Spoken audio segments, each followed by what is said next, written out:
Get into our weather impact alert for the morning and then another for the weekend because we've got even colder air coming by the time we get to this weekend. But let's get through our Wednesday morning. Another widespread freeze where we're protecting the pets, the plants, people, and even some pipes in our inland areas. I'm thinking about those kids going into school tomorrow. Might be another morning where we are changing up those plans yet again with those very cold temperatures around the region with that freeze warning in place from all the way out Columbia County, of course, Lake City, Suwannee County, Suwannee River, all the way out to our beaches and covering all of southeast Georgia as well, and even going pretty far south considering how cold this air is that has finally made its way all the way in to the state of Florida.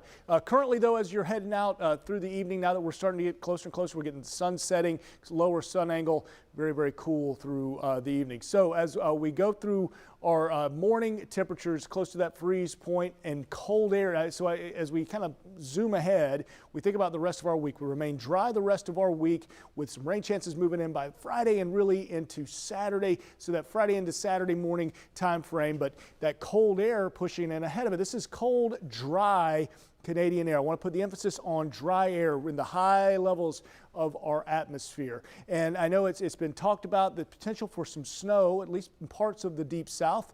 And what about our first coast? What about southeast Georgia? Well, certainly cold air is going to be racing in.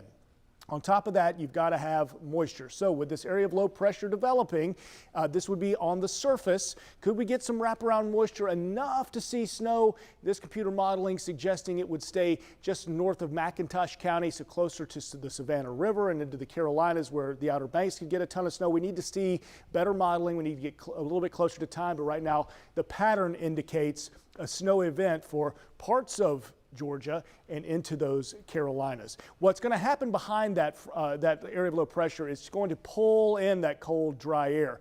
Dry air cools off much faster. There's going to be breezier conditions as well. Look at the air, the real field temperatures. These are your wind chills as we're waking up Sunday and heading out. We've got the Donna Marathon. A lot of folks are going to be running. We're going to have wind chills in the lower teens.